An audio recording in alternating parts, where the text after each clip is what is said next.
शरणागति क्या है और यह किस तरह हमें भवबंधन से मुक्त करती है, इसके बारे में सुनते हैं पूज्य स्वामी रामसुखदास जी के प्रवचन। वे कहते हैं, भगवान ने भगवद गीता में सबसे श्रेष्ठ भक्ति योग को कहा है, जो कि शरणागति है।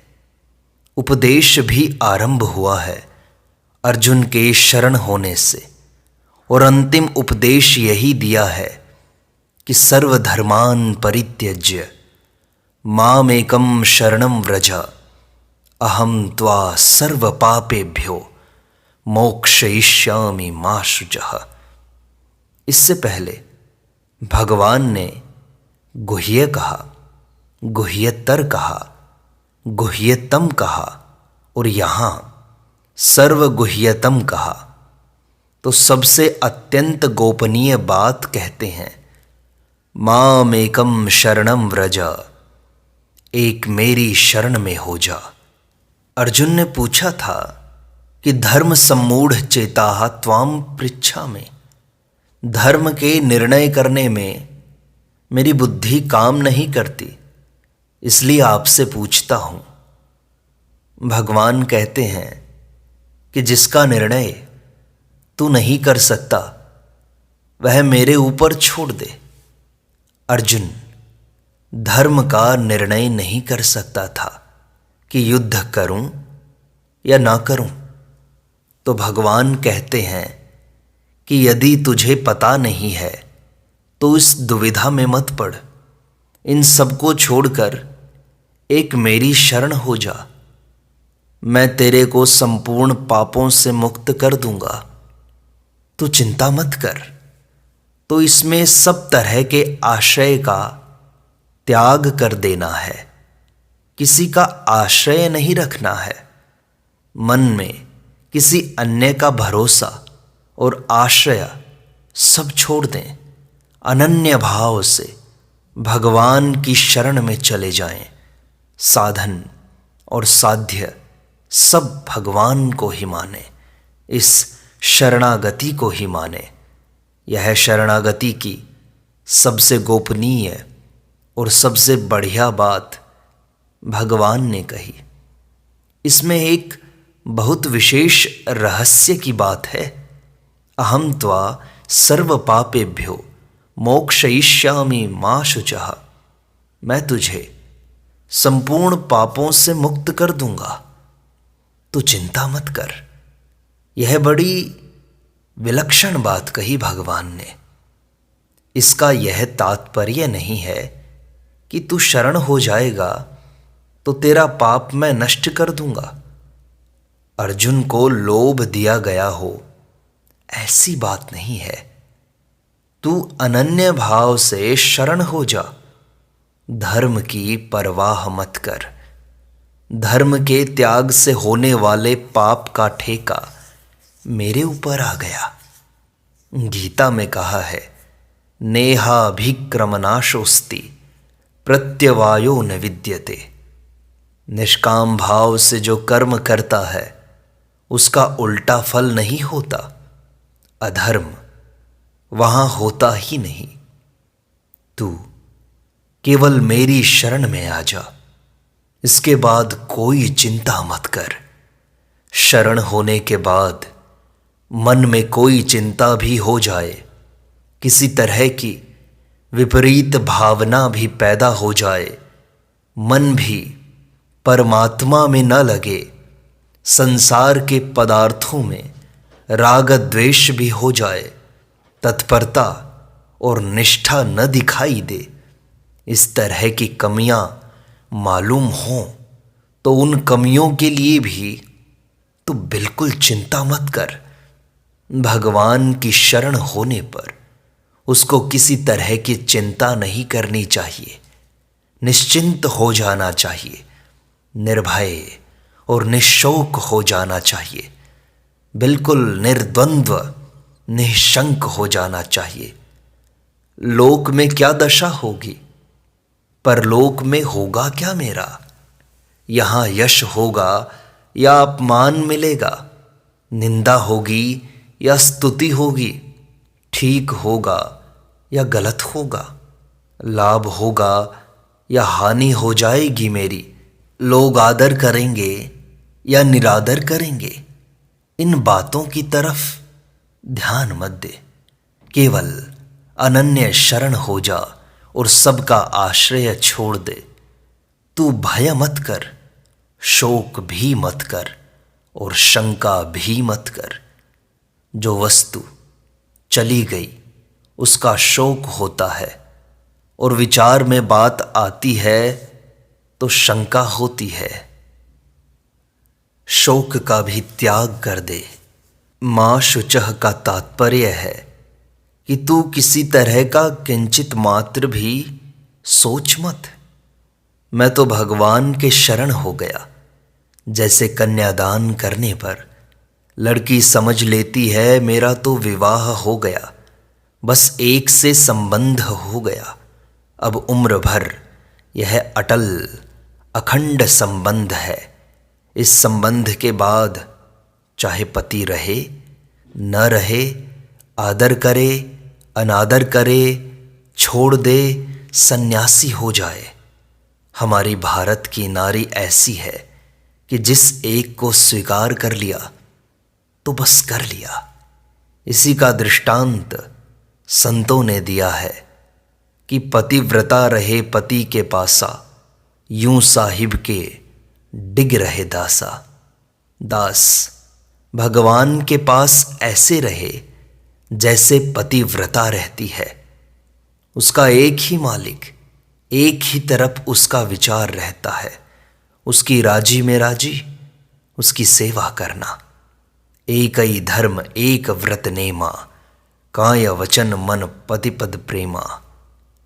उसका एक ही धर्म है, एक ही व्रत है, एक ही नियम है। शरीर मन वाणी से केवल पति के चरणों में प्रेम। इसी तरह भगवान की शरण में हो जाओ। एक ही व्रत हो कि मैं भगवान का हूं। भगवान का धर्म, भगवान की आज्ञा, भगवान की अनुकूलता, वही धर्म है। केवल भगवान का ही हूं मैं, और किसी का नहीं। और किसी का नहीं हूं, इसका तात्पर्य क्या है? किसी से किंचित मात्र कभी भी कुछ लेना नहीं, किसी से किंचित मात्र भी कोई अभिलाषा नहीं रखनी है।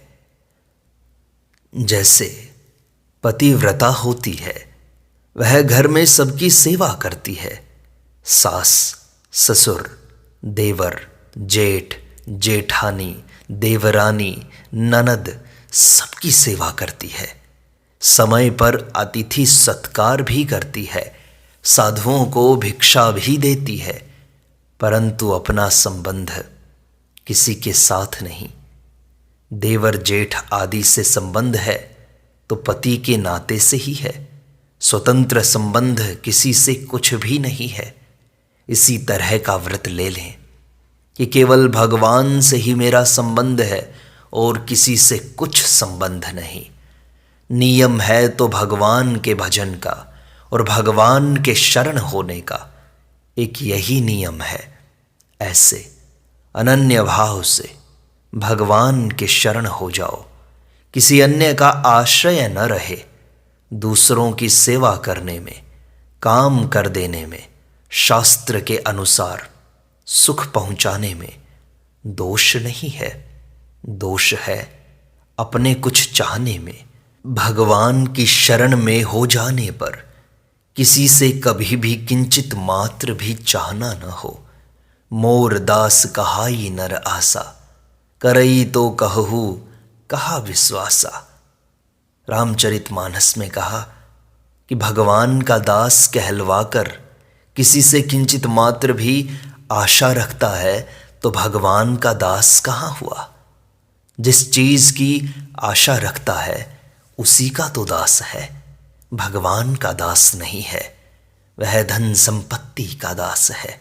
भगवान को तो एक साधन मानता है, वह भगवत भक्त नहीं है। ऐसे किसी से किंचित मात्र भी कुछ नहीं चाहता। न आशा है, न भरोसा है, न बल है, न उसका किसी से संबंध है। ऐसे केवल अनन्य भाव से मेरी शरण हो जा और शरण होकर फिर निश्चिंत भी हो जा। मां शुचः, इसका अर्थ है किसी विषय की चिंता मत कर। किसी बात की कोई चिंता आ जाए तो कह दे कि भाई मैं चिंता नहीं करूंगा, तो चिंता अपने आप मिट जाएगी। दृढ़ता रहने पर चिंता आ भी जाएगी तो ठहरेगी नहीं। चिंता तभी तक आती है जब तक आप अपने में कुछ बल का अभिमान करते हैं। चिंता आती है तो इसमें एक सूक्ष्म बात रहती है। जैसे चिंता आती है कि धन नहीं है, तो इसका अर्थ होता है कि मैं धन कमा सकता हूं, ले सकता हूं, और जब मैं धन कमा सकता हूं तो यह अपने बल का भरोसा और अहंकार ही हुआ।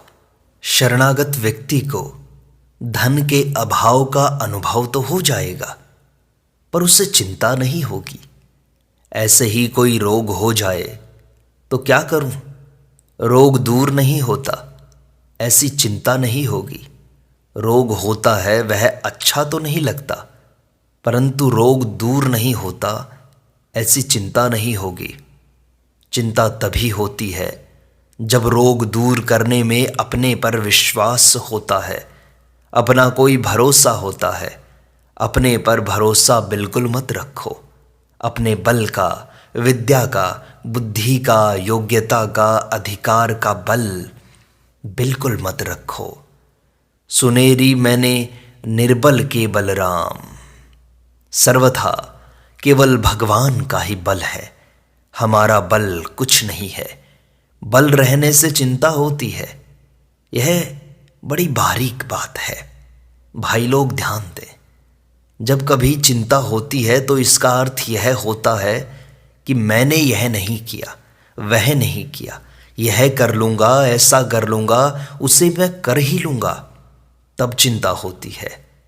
शरण तो हो गया पर भगवान के दर्शन ही नहीं हुए, भगवान के चरणों में प्रेम ही नहीं हुआ।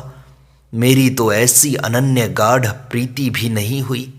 इन बातों के न होने का अभाव तो खटकता है, पर चिंता नहीं होती, क्योंकि यह मेरे हाथ की बात नहीं है, ऐसा मानना चाहिए।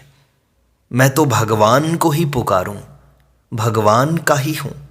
अब उनकी मर्जी होगी तो प्रेम करेंगे, मर्जी होगी तब दर्शन देंगे, मर्जी होगी तब अनन्य भक्त बनाएंगे। अब वे मर्जी आवे जैसा बनावे, अपने आप को तो दे दिया बस, जैसे कुम्हार मिट्टी को गीली करके रौंदता है। अब वह रौंदता है तो मर्जी है, कुछ बनाता है तो मर्जी है। पहले सिर पर उठाकर लाया तो मर्जी है, चक्के पर चढ़ाकर घुमाता है तो उसकी मर्जी है। मिट्टी नहीं कहती कि क्या बनाते हो, घड़ा बनाओ, सकोरा बनाओ, मटकी बनाओ, जो चाहे सो बनाओ। मिट्टी अपनी कोई मर्जी नहीं रखती। इसी तरह हमें प्रेम की कमी मालूम पड़ती है, पर यह भी मालूम न होने देना अच्छी बात है कि मेरे को क्या मतलब प्रेम से, दर्शन से, भक्ति से। मैं तो बस भगवान का हूं, ऐसे निश्चिंत हो जाओ। कमी मालूम होना दोष नहीं है, पर कमी की चिंता करना दोष है। अपना बल कुछ नहीं है, अपने तो उसके चरणों में आ गए, अब उसके हैं। अब वह चाहे जन्म मरण दे, जैसी मर्जी हो वैसे करे। सब तरह के संकल्प विकल्प छोड़कर केवल मेरी शरण हो जा, तू चिंता कुछ भी मत कर। भक्त के जितनी निश्चिंतता अधिक होती है, उतना ही प्रभाव भगवान की कृपा का विशेष पड़ता है, और जितनी वह खुद चिंता कर लेता है, उतना वह प्रभाव में बाधा दे देता है। तात्पर्य, भगवान के शरण होने पर भगवान की तरफ से जो कृपा आती है, उस अटूट, अखंड, विलक्षण, विचित्र कृपा में बाधा लग जाती है। भगवान देखते हैं कि वह तो खुद चिंतित है, तो खुद ठीक कर लेगा, तो कृपा अटक जाती है। जितना निश्चिंत हो सके, निर्भय हो सके, निश्शोक हो सके, निशंक हो सके, संकल्प विकल्प से रहित हो सके, उतनी ही श्रेष्ठ शरणागति होती है। इसलिए कह दो कि अपने पर कोई भार है ही नहीं, अपने पर कोई बोझा है ही नहीं, कोई जिम्मेदारी है ही नहीं। अब तो सर्वथा हम भगवान के हो गए। भगवान से कुछ भी चाहता है कि मेरा ऐसा हो जाए, वैसा हो जाए, तो वह भगवान से अलग रहता है। जैसे एक अरबपति का लड़का पिता से कहे कि मेरे को 10,000 रुपए मिल जाएं, इसका अर्थ होता है कि वह पिता से अलग होना चाहता है। वास्तव में करोड़ों अरबों मेरे ही तो हैं, मेरे को कुछ नहीं लेना है। लेने की इच्छा होती है तो वह भगवान से अलग कर देती है। भगवान की आती हुई कृपा में आड़ लगा देती है। जैसे बिल्ली का बच्चा होता है, उसे अपना ख्याल ही नहीं रहता कि कहाँ जाना है, क्या करना है। वह तो अपनी माँ पर निर्भर रहता है। बिल्ली उसे पकड़ लेती है तो वह बच्चा अपने पंजे सिकोड़ लेता है, कुछ भी बल नहीं करता। अब जहाँ मर्जी हो वहाँ रख दें, चाहे जहाँ ले जाएं, उस बिल्ली की मर्जी। ऐसे ही भगवान का भक्त उनकी तरफ देखता है, उनके विधान में प्रसन्न रहता है। उसे सुख दुख, संपत्ति विपत्ति, संयोग वियोग, आदर अनादर, प्रशंसा निंदा से कोई सरोकार ही नहीं। अपनी तरफ से कोई चिंता नहीं। विचार आ जाए तो भगवान को पुकारे, हे नाथ मैं क्या करूं। इस तरह चिंता छोड़कर उनकी शरण हो जाओ बस। एक साधक ने स्वामी जी से प्रश्न पूछा कि महाराज जी, शरणागत का जीवन कैसा होता है? तो स्वामी जी ने कहा, गीता के अनुसार कर्तव्य कर्म का त्याग नहीं करना चाहिए, अपितु संपूर्ण धर्मों को अर्थात कर्मों को भगवान के अर्पण करना ही सर्वश्रेष्ठ धर्म है। जब संपूर्ण कर्म भगवान के समर्पण करके भगवान के ही शरण होना है, तो फिर अपने लिए धर्म के निर्णय की जरूरत ही नहीं रही। मैं भगवान का हूँ और भगवान मेरे हैं, इस अपनेपन के समान योग्यता, पात्रता, अधिकार आदि कोई भी नहीं है। यह संपूर्ण साधनों का सार है। इसलिए शरणागत को अपनी वृत्तियां आदि को न देख करके भगवान के प्रति अपनेपन की भावना से देखते रहना चाहिए। भगवान कहते हैं, मेरी शरण होकर तू चिंता करता है, यह मेरे प्रति अपराध है। शरणागति में कलंक है और इसमें तेरा अभिमान है। मेरी शरण होकर मेरा विश्वास व भरोसा न रखना, यही मेरे प्रति अपराध है। और अपने दोषों की चिंता करना तथा मिटाने में अपना बल मानना, यह तेरा अभिमान है। इनको तू छोड़ दे। तेरे आचरण, वृत्तियां, भाव शुद्ध नहीं हुए हैं, दुर्भाव पैदा हो जाते हैं और समय पर दुष्कर्म भी हो जाते हैं। तो भी तू इसकी चिंता मत कर, इन दोषों की चिंता मैं करूंगा। भगवान जो कुछ विधान करते हैं वह संसार के संपूर्ण प्राणियों के कल्याण के लिए ही करते हैं। बस शरणागत की इस तरफ दृष्टि हो जाए तो फिर उसके लिए कुछ करना बाकी नहीं रहता। जो मनुष्य सच्चे हृदय से प्रभु की शरणागति को स्वीकार कर लेता है तो उसका यह शरण भाव स्वतः ही दृढ़ होता चला जाता है। भगवान भक्त के अपनेपन को ही देखते हैं, उसके गुण अवगुणों को नहीं देखते। अर्थात भगवान को भक्त के दोष दिखाई नहीं देते, वो उसे देखते ही नहीं, वो तो बस उसकी शरणागति देखते हैं। शरणागत भक्त मैं भगवान का हूँ और मेरे भगवान हैं, इस भाव को दृढ़ता से पकड़ लेता है तो उसकी चिंता, भय, शोक, शंका इत्यादि दोषों की जड़ कट जाती है, अर्थात दोषों का आधार कट जाता है, क्योंकि सभी दोष भगवान की विमुखता पर ही टिके हुए रहते हैं। भगवान के शरण होकर ऐसी परीक्षा न करें कि मैं तो भगवान के शरण हो गया हूं, तो ऐसे लक्षण मेरे में नहीं है, तो मैं भगवान के शरण कहाँ हुआ। इस प्रकार संदेह, परीक्षा और विपरीत भावना, इन तीनों का न होना ही भगवान के संबंध को दृढ़ता से पकड़ना है। शरणागत भक्त में तो ये तीनों ही बातें आरंभ में ही मिट जाती हैं।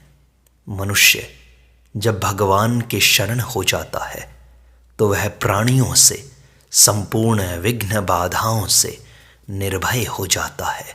उसको कोई भी भयभीत नहीं कर सकता, उसका कोई भी कुछ बिगाड़ नहीं सकता।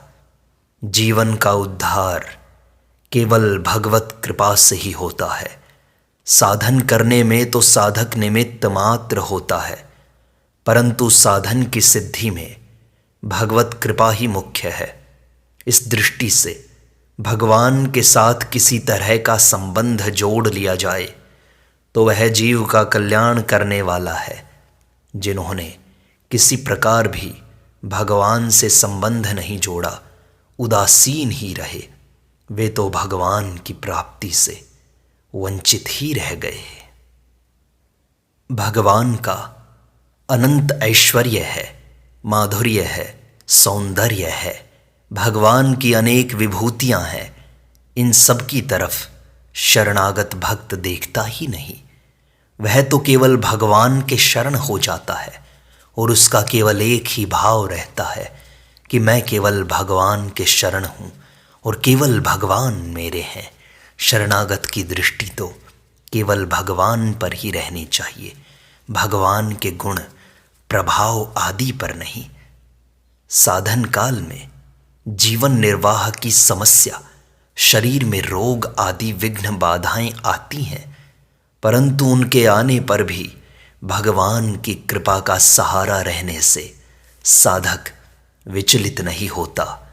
उन विघ्न बाधाओं में भी उसको भगवान की विशेष कृपा ही दिखाई देती है।